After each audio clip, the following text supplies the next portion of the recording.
Ball drop fade in 60 seconds. Let's get it.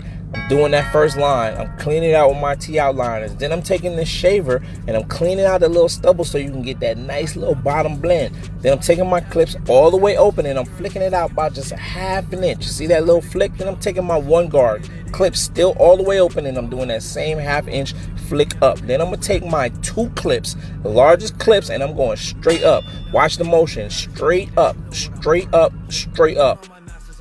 Come with these 1.5 guards. These are a lifesaver. Come right up under that 2 all the way open and you just blur it out. You close it as you need. Now my half guard. I'm all the way open, blurring it out. Now I'm closing my clips all the way to get this bottom line. Make sure you use them corners and you open it up gradually as you need to blur it out. You step back, you look at your blur. It has to be that blur.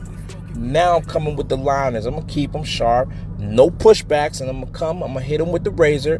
Then after all of this, I'm going to come back with the scissor and comb. And I'm going to clean out right above that too. And there you have it. Your ball drop fade.